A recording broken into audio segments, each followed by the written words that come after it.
Is it face or vase? You gonna be asking that the whole trip? Welcome back to It's a Vase Productions, where today I'm looking at Ricky Gervais's show, the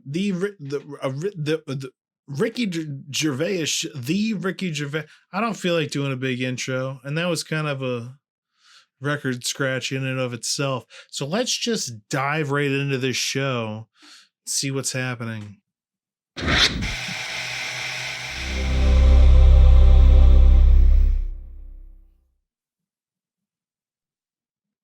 HBO.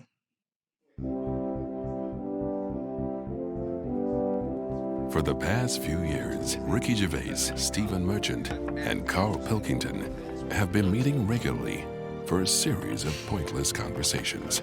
This is one of them. Testing. Is that right?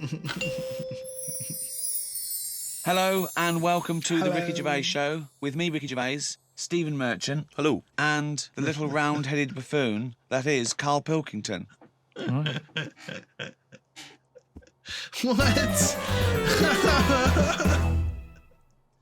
Now, you probably know me from such works as The Office and Extras, Stephen being my co-writer and co-director on those things. For those people who are not so aware of Carl Pilkington, he was our producer, sort of given to us when we first started on XFM. Producer? You're thinking, well, why are we doing a podcast? It's because I like to be in a room with Carl Pilkington. You know, like some people go and help sort of chimps. Do they? Yeah. Well, they go to the jungles and things. And help out little sort of endangered Diane species. Fossey or whatever. Exactly. You're very yeah. much the Diane Fossey of the Manchester scene. Of the little bald mank world. And Carl Pilkington is an ongoing experiment for me, because I've seen him blossom from an idiot into an imbecile. And I want to see it too. Look at the way he's looking at us. Look at that. He's got a perfectly round head. And that's why I'm doing this podcast. Carl, what do you think about all this? It's just, I mean, we are living in that sort of era now, aren't we? Like, you need to be able to listen to stuff on demand when you want it and stuff. I know you're not a fan of the iPod in general, are you? Or any of the MP3 things? You're concerned. He didn't care about the insults to himself. But this is what's amazing about Carl. Even though he's talking about things like MP3 players, computers, iPods, he sounds like he was found in a glacier and thawed out. Do you know what I mean? And sort of taught to speak. We're a couple of high school guys who found him, and we're trying to ingratiate him in the gang, trying to pass him off as someone from the modern day. But my thing with iPods is, now, do we need them? Do you know what I mean? We're living in that era now where we have invented most of the stuff that we need, and now we're just messing about. They said that in 1900. Someone actually said everything that's to be invented has already been invented. They said that in 1900. And how wrong were they? No, but what came out? At what point? What was invented in that year where they went, right, that's it now? The 20th century. Think what happened in the 20th century. Go on. Well, planes. Yeah, but is that a good thing? Planes and that. Do you need a plane, really? Wouldn't it have been better if we all stuck where we should be instead of travelling about? War. Well, look, war's happening, isn't it? Because everyone's saying, well, now we can fly, we'll go over there. So there were no wars prior to the invention of the aeroplane? Not like there is today. Right. But what I'm saying is, the world's got smaller on it. Everyone's saying that, right? Yeah. You know, the way I was saying to you the other day, you know, we now go to places where we shouldn't go. People go on holiday to places where you've got to have an injection before you go there. Yeah. Forget it then. That's a warning. Don't go there. I'm with you on that. I don't want to enter a country where I have to have an injection to stop me from dying while I'm in that country. Right, I totally agree with you on that. So what happened is, they invented the plane, and it's like, oh, let's go on holiday, and then they go, oh, die now. Oh, well, you've got to invent something. Let's invent an injection. And then it's like, right, well, what else do we need to go to that place? There's a lot of faffing. So what I'm saying is... Is that a place? A lot of faffing? What I'm saying is, you know, Steve's travelled more than I have. You've been to, like, dangerous places. I've been to places where you need injections, yeah. Yeah, but why? Because it's fascinating, isn't it? You know, don't you not believe in that idea of travel broadens the mind? You know, it makes you experience other ways of life, other ways of thinking. It just enriches you as a human being. That's the whole reason people go travelling. But since the invention of the telly, you don't have to go that far to see You're it. absolutely right. So there you go then. The telly was the 20th century, wasn't it? Yeah, it's pretty good. So Some good stuff. where would you stop then? You'd stop making stuff now? Stop inventing stuff right now? If we're going to invent something, right, forget like the traditional way of people having kids, right? The way they, have it away in that. You have a little What do kid. you mean? What do you mean? No, like the way that, we have kids and stuff. If it'd be good if what happened was to control it is if man and woman, right, they're born and that, they enjoy their life, they learn a lot, they live to be about 78, I think, by that point. So specific. Yeah, 78, No, yeah. but by 78, I reckon you've sort of got to that point where you go, do you know what, I've done everything I'm going to do. If you haven't bungee jumped by the time you're 78, you're not going to do it. You know what I mean? So it's kind of like... Your hips come off. You've done it all now. Yeah. And then you die, right? So say if everyone had that, they live to be 78. But then just as you die, you have a little baby inside you. And as you die, your life carries on. Sorry, how is this happening? Sorry, are you mental? No, but don't you think... I mean, what? I've never heard such drivel. You're saying that, but if Newton said it, you'd go, interesting. That's what annoys me. The point is, Carl, he never would.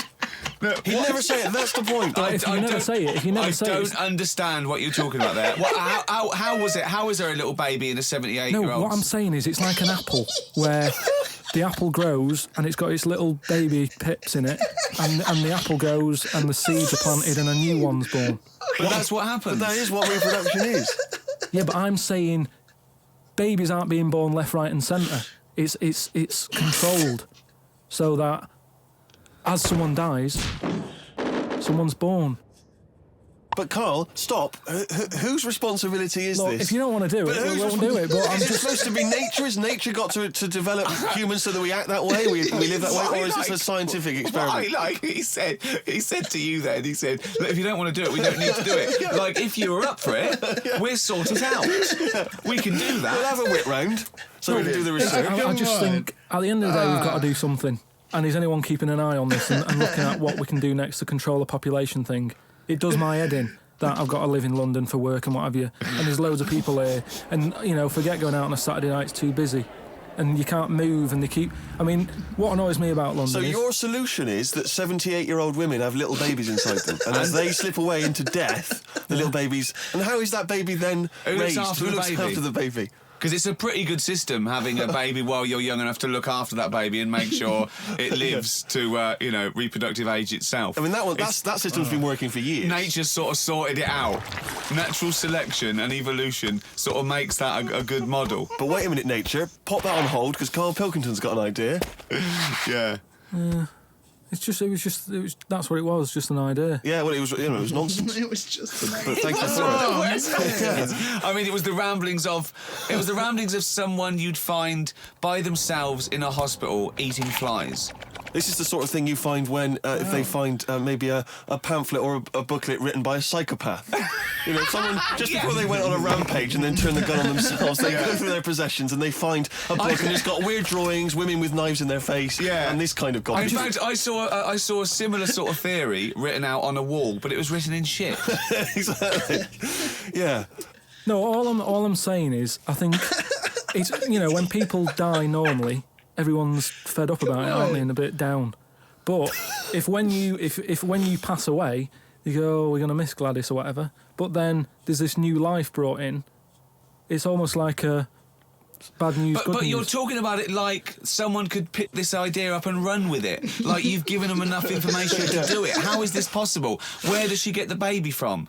Why does it grow? Why grow it in Gladys's belly? Why not have it in a drawer? But what I'm saying ready to go. Just add water. I mean, who looks after son of Gladys? There is no theory here. It's the ramblings of a madman. What I'm saying is though, the body's always changing, innit? From caveman to now or whatever. In some cases. And they're always finding out more and more. Like I read the other day about how they're saying, do you know, like they say people have 6 senses? Yeah. There's loads more than that. Right, and there's this one. I say, show me that you've got one. No, right, and there's this one that's knocking about. Shit. Go on. That what it is. Say if I'm in a pub, right, and I'm just doing a crossword or whatever. Unlikely, but go on. And there's some woman who's walked in, right? And she's staring at me. Yeah. I know she's looking at me, and I look up and I look round, she's looking at me. Right. And they're saying that's a new sense that they found out from, like, you know, doing tests and what have you. Yeah, it's rubbish. And they're saying okay. that's been around since like Dick. man and dinosaur was knocking about. They've stopped. No, they've because explained I it. think it's safe to assume that, you know, that with your perfectly round head, people are always stopping and No, looking. but they explained You it. just know that there's probably going to be someone there if you look They right. said it's from the time when, like, caveman was, like, wandering about, and he'd go, hang on a minute. And he'd look round, there's a dinosaur there or whatever, and he'd leg it. This is nonsense. One. Not- I hate it when people use the term when caveman was wandering round. Caveman and dinosaurs. Oh, they used to live together. Yeah. Oh, that's the same era. Yeah. What have you been watching? Raquel Welch. What do you mean? Well, what do you mean caveman wandering, knocking around with a dinosaur? You know, the Flintstones is only partly based on fact. Dinosaurs and man did not coexist. The dinosaurs had long gone before man arrived. Crocodiles, sharks. Extinct. Kaput. They exist now. You don't believe us? Dinosaurs. Well, you don't believe because you've seen. Because you saw that film where they took pictures of Birds. lizards and magnified them and put them next to men in film so they looked like they were fighting. Yeah. No, but why couldn't that have happened? What is the film with Raquel Welch? A million years 10 BC. A million years BC or A something. million years BC. Brilliant. Yeah. Yeah. No, but She had a sort of woolly mammoth bikini. Oh, yeah, Fact. she did. but why wasn't the dinosaurs back then just like how we have dogs now, in a way? He's watching the Flintstones. He's watching the Flintstones. He's thinking of the Flintstones. That's what he's when thinking. he puts out the saber-toothed tiger. Yeah, and then yeah. And he dinosaurs. mixes his concrete in a pelican. Yeah. I just think that there must have been a crossover point. Why? Why did you say that? Why do you think there must have been? There a must crossover have point? been. Because if nothing was knocking about at any point, how did anything carry on? I know. Exactly. Why didn't Hitler meet Nero? It's weird, isn't it? There must have been a crossover. They must have met somewhere. They must have met at a party somewhere. They mixed in similar circles. Yeah. They must have bumped into... I can't believe it. Forget it. That's not what he was saying. Come on, Ricky, quit being a dick. Now time for one of our regular features. Yeah. Monkey news. Do the jingle. Oh, chimpanzee that monkey news. What we're doing here is just giving you a bit of monkey news that's gone on, right? Where a monkey's been involved in it. Good little story in that. Yeah. Are you familiar with the one that went into space? The first sort of thing they ever sent up there before man did it and all that. You see, this is what annoys me with it really. Armstrong gets all the glory, but do you know who went up there before him? Monkey didn't set. And what foot happened is they on taught the it moon.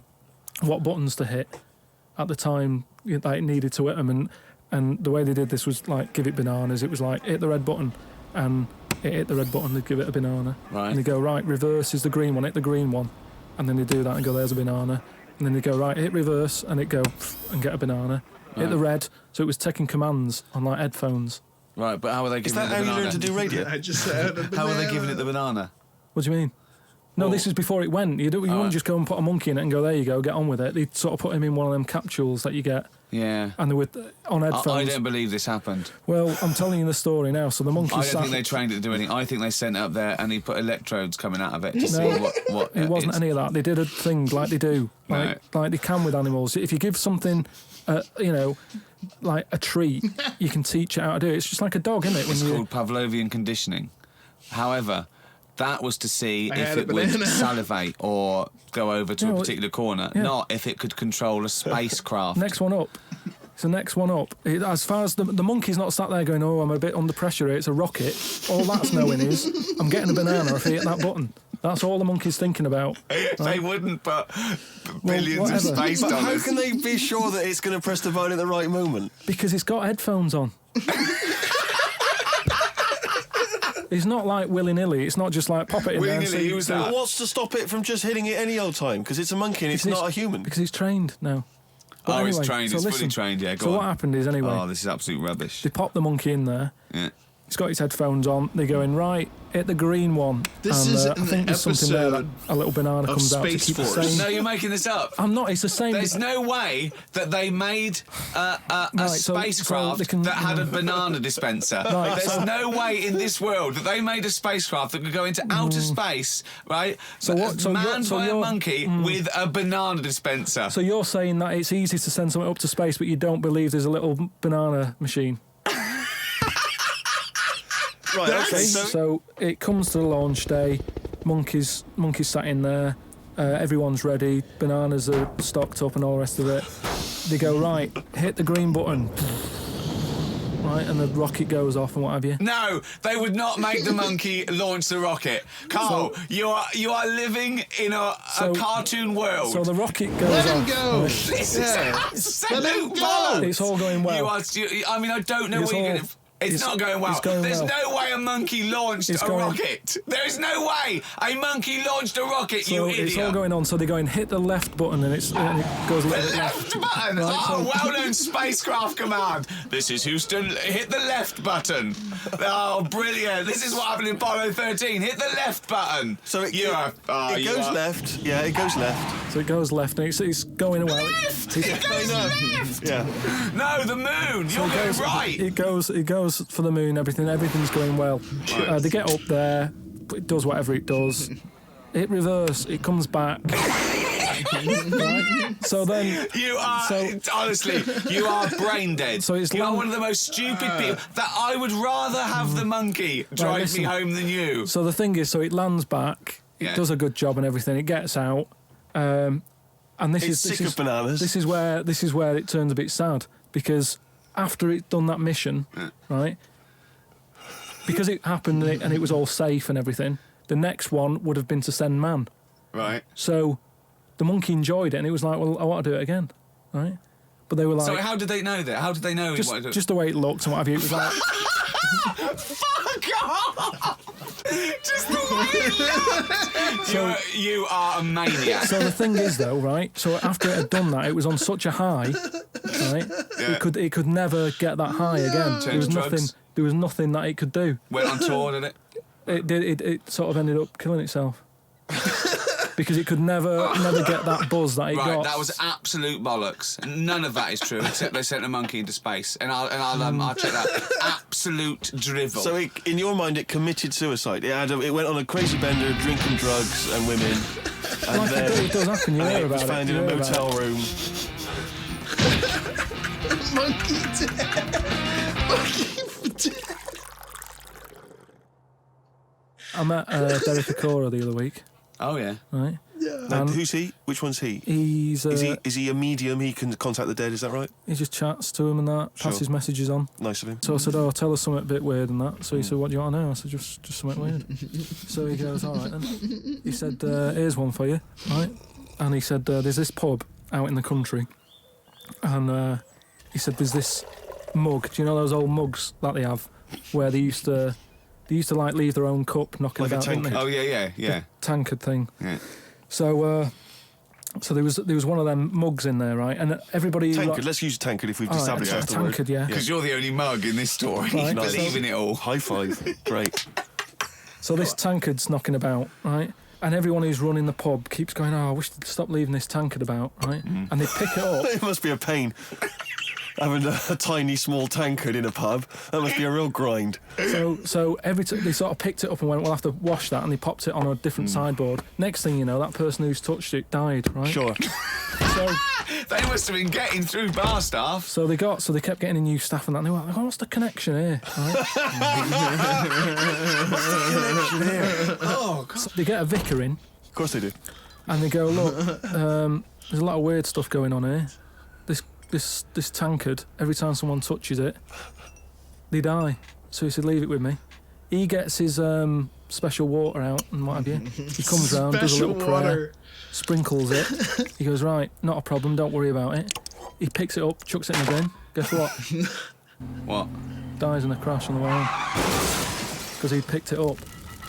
Well, but Carl, you're telling me this like it's fact, and I'm meant to go, "That's Derek amazing." Acora, he told me.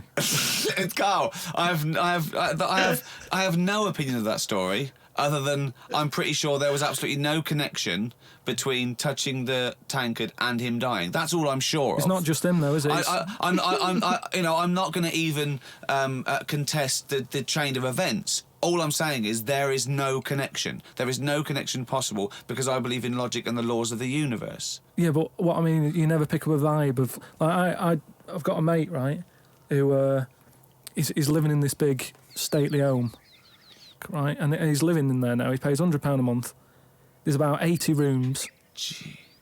And it's this big stately house and what have you. And I went down there. He said, "Oh, come down and have a look," right? And from outside, you go, "Oh, this is brilliant. It's like something out of, like the Man of Born or something." You go, "This is impressive." But then when you get in, it's like it's a wreck. And we go in, and all the floors are like a wreck and rotten and stuff. And I looked at the wall, and there was like a little piece of paper stuck on the wall, right? And I said, "What's this here?" So I wandered over, right? Got right up close to it, and somebody had roted. Somebody had roted? Oh. Somebody had roted. Right, go on, So there's a little sign there, right? And I go up to it, and it says, "Flies," right? With an arrow. Flies, like, flies this way, right? I think that's a bit weird. So I follow the arrow, right? Which goes to this corner where there's a shelf. About 3,000 dead flies on it. Oh my God. Condom stuck on the top. That's weird, isn't it? That is weird. That is weird. So I'm looking at that, and there's loads of stuff on the floor and that, bits of paper. Picked up this bit of paper, right? And it had, like in biro and that, it looked really old, like it'd been there years. And it had something like, "Need nappies, dummy, right? Blankets, blah, blah, all this, like, all stuff for, like..." And I turned it over, right, and it said, "None of this now needed, baby dead." Right. Now that's weird, isn't it? Now that's what I'm talking about when you get a bad vibe. You go, that's who's been in here. It's bad vibe. It's just based on the fact that Your mate's in charge. yeah, that's terrifying. I mean, yeah, so it's like saying, are we scared of the dark? Yes, I understand why people are scared of the dark. I'm a little bit scared of the dark. You're walking along. Because you don't know what's in it. Yeah, you don't know what's in the darkness. That's why people get nervous. It doesn't mean you have to make the leap then that you've got some paranormal sense. "Oh my God, I'm Carl Pilkington, and hang on, just like Derek Acora, I have sensed something strange and evil in this room. Wait a minute, there's some flies in a condom. I was right all along." That is weird. Flies in a Johnny equals badness. The flies in the condom was weird. It's weird. I don't know. But the note. I just think of his face when he saw that, reading it by torchlight. He must have been terrified. It's a bit odd, isn't it? What the?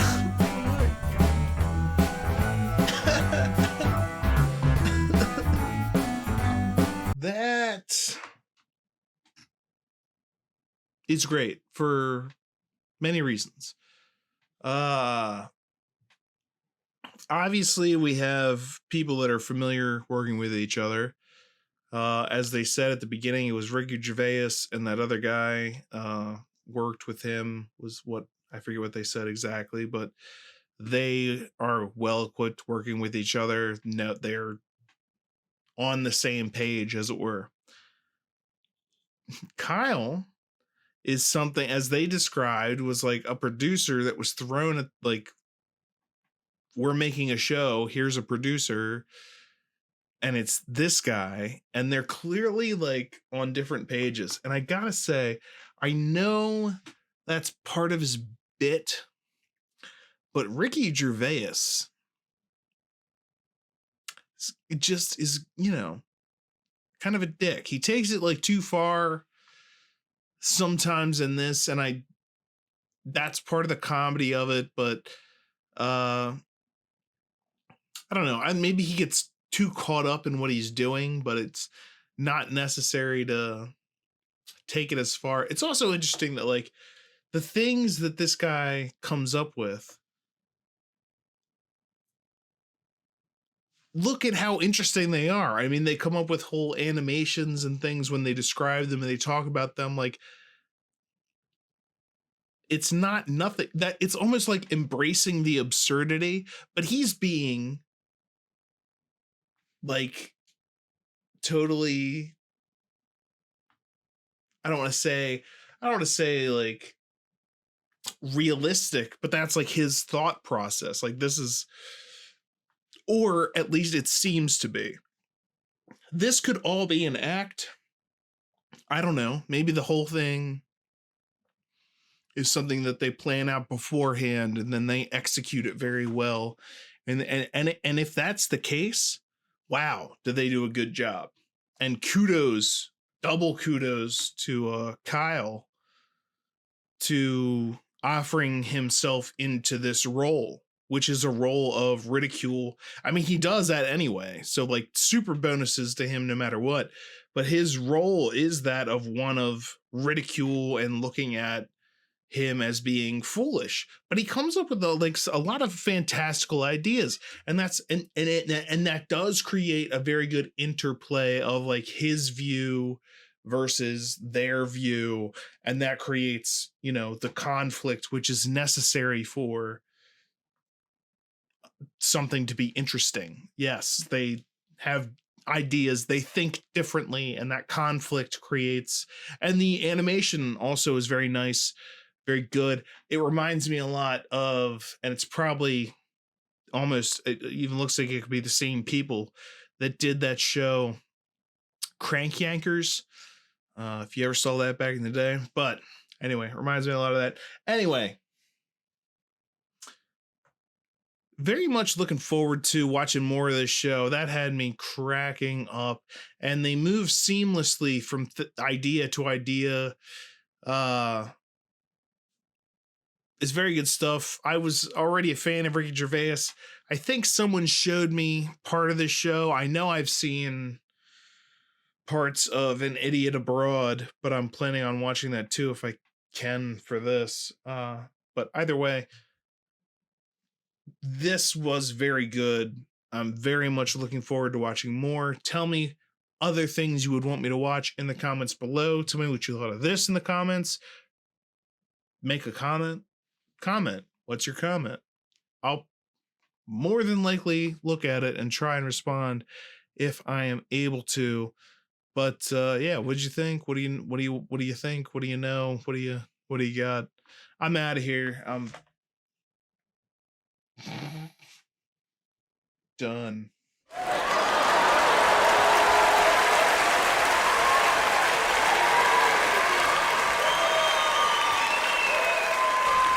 It's phase time, bitches. What? And they slapped his face on every vase, on every vase. The vase! Shit! Is it vase or vase? You gonna be asking that the whole trip?